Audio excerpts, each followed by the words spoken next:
ধাত এই অসময়ে আবার কে আসলো? আরে সোনালি, তুমি কেন আমার বাসায়? আমি আমি মানে নিশ্চয় নতুন করে ঝামেলা তৈরি করার জন্য আমার বাসা ঠিকই খুঁজে বের করেছো, তাই না? না না, তুমি আমাকে ভুল বুঝতেছো। আমি কোনো ঝামেলা করার জন্য তোমার বাড়িতে আসিনি। আমি যদি জানতাম এটা তোমার বাড়ি, আমি কখনোই আসতাম না। আমি তো আমার বান্ধবীর এই চুপ সাথে করো তুমি। বানিয়ে বানিয়ে নাটক করা হচ্ছে, তাই না? শোনো, তুমি যতই নাটক করো তুমি আর আমার মন গলাতে পারবে না, বুঝলে? কি হয়েছে গো? কে আসছে? কার সঙ্গে আরে বান্ধবী তুই? আরে আমার বান্ধবী আসছে আর তুমি ওকে বাইরে দাঁড় করিয়ে রাখছো। তুমি জানো ও আমার ছোটবেলার বন্ধু।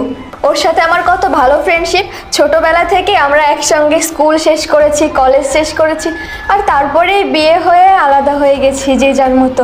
আচ্ছা যাই হোক, এত কথা এখানে দাঁড়িয়ে কেন বলছি? বান্ধবী চল না ভিতরে। আর তুমিও আসো, দরজা অফ করে দিয়ে এসো। আচ্ছা আয় ঠিক আছে। বস বস। এটা কি হলো? আমার বর্তমান স্ত্রী